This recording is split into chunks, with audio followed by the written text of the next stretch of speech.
हास्य जत्रा, जोरजोरात हसा. बायको, तुमचे केस असेच गळत राहिले तर लवकरच तुम्ही टकले व्हाल. तसं झालं तर मी तुम्हाला घटस्फोट देऊन टाकेन. नवरा पश्चातापाने मनातल्या मनात धगधगतो. अरे देवा, हिच्या मनात असं काहीतरी आहे हे मला माहीतच नव्हतं. मी उगाच वेड्यासारखं नको नको ते औषध घेऊन केस वाचवण्याचा प्रयत्न करत होतो. सकाळ सकाळी बायको झोपेतून उठून नवऱ्याला म्हणाली, अहो, ऐकता का? मला आज एक स्वप्न पडलं की तुम्ही माझ्यासाठी हिऱ्याचा हार घेऊन आलात. नवरा आश्चर्यचकित होऊन, अरे वा, हो का? मग असं कर, पुन्हा झोप तू आणि तो हार गळ्यात घाल. बंड्या एक दिवस गाढव घेऊन शाळेत येतो. पोरं गाढवाला बघून कल्ला करत असतात.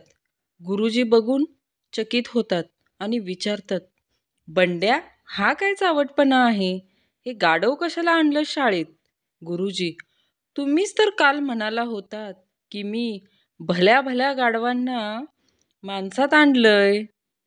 मी म्हटलं, ह्यालाही शाळेत नेऊ, याचीही लाईफ बनून जाईल. बायको, काय हो, खाली कोणाशी इतका वेळ गप्पा मारत होतात? बहीण होती की गर्लफ्रेंड? नवरा निरागसपणे, तिनं अजून तसं काही क्लिअर सांगितलं नाहीये. नवऱ्याला अख्खा दिवस भाद्रपदातला उपवास करावा लागला. एका रविवारच्या दुपारी नवरा बायको सहज घरात बसलेले असतात. नवरा म्हणतो, हात इकडं कर, तुझी बोटं दाबून देतो. नवऱ्याचं हे प्रेम पाहून बायको भारावून जाते. आज काय बाई, स्वारी फारच लाडात आली. असू दे ग, मला नाचवून नाचवून तुझी बोटं दुखत असतील ना. त्या रविवारी नवऱ्याला उपवास घडला. एक महिला तिच्या नातेवाईकांच्या घरी गेली. तब्येतीची विचारपूस झाल्यानंतर नातेवाईकांनी काय खाणार वगैरे विचारलं. नातेवाईक, काय घ्याल? पोहे खाल की उपमा देऊ? महिला, तुमच्या घरात एकच प्लेट आहे का? नातेवाईक, नाही हो, काय झालं? महिला, मग आणा की दोन्ही. चंगूला मंगूचा फोन येतो. मंगू, काय रे चंगू, तुझ्या लग्नाचा वाढदिवस कधी आहे? चंगू, थांब, भांडीच घासतोय बघ, भांड्यावर तारीख लिहिले, बघून सांगतो तुला. मैत्रीण, आज माझ्या नवऱ्याने चुकून पॅरासिटीमॉलची गोळी खाल्ली, आता काय करू? दुसरी मैत्रीण, दे आता त्याला ताप, उगाच गोळी कशाला वाया घालवायची. पत्नी लाडात येऊन, आहो, ऐका ना. पती, बोल की. पत्नी, मला अशी एखादी गोष्ट सांगा ज्याने मला आनंद होईल आणि थोडं वाईटही वाटेल. पती, तू माझं सर्वस्व आहेस, माझं आयुष्य आहेस. पत्नी, अय्या हो. पती, तू माझं आयुष्य आहेस आणि काय उपयोग अशा आयुष्याचा? बायको, रॅगिंग म्हणजे काय हो? वाईट असतं का ते? नवरा, तू दर ॲनिव्हर्सरी, पाडव्याला, वाढदिवसाला, व्हॅलेंटाईन डेला जबरदस्ती गिफ्ट मागतेस ना, त्यालाच इंग्रजीत रॅगिंग असे. गण्याला फाशी दिली जाणार होती. जेलरने त्याला शेवटची इच्छा विचारली. जेलर, तुझी शेवटची इच्छा काय आहे?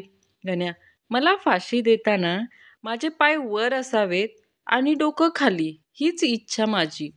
मास्तर, पर्यावरणाचा होणारा ऱ्हास, वेगाने होणारी वनांची कत्तल, माणसांकडून वनांवर होणारं अतिक्रमण यामुळे बहुधा आपली पुढील पिढी वाघ, सिंह पाहू शकणार नाही.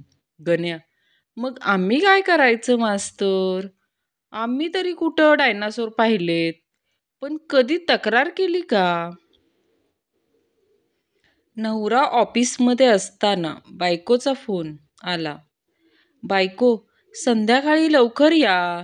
नवरा, का, काय विशेष? बायको, माझ्या माहेरहून पाहुणे येणार आहेत. नवरा, माझं डोकं खाऊ नकोस. ऑफिसमध्ये खूप कामं आहेत मला. बायको, अहो माझ्या 2 लहान बहिणी येत आहेत घरी. नवरा, मूड चेंज. येतो ना, आलंच पाहिजे. तुझे नातेवाईक ते माझे नातेवाईक. तासभर लवकर घरी येतो. एक मित्र दुसऱ्या मित्राच्या घरी आला. पहिला मित्र, काय रे काय झालं? दुसरा मित्र, बायकोनं घराबाहेर काढलं. पहिला मित्र, तू काय केलं? दुसरा मित्र, काही नाही रे, फक्त एक ढास मारला घरात. पहिला मित्र, एक ढास मारला म्हणून थेट घराबाहेर हाकललं तुला? दुसरा मित्र, तो डास बायकोच्या गालावर बसला होता ना. नवरा बायकोमध्ये तुफान भांडण होणार होतं. वादळाची चाहूल लागली होती. बायको रागानं लालबुंद झाली होती. काहीतरी होणारच. तितक्यात नवऱ्यानं ब्रह्मास्त्र काढलं. तो लगेच म्हणाला, सॉरी. बायको, तुमच्या या सॉरीमुळे भांडणाचा अख्खा मूड गेला बघा.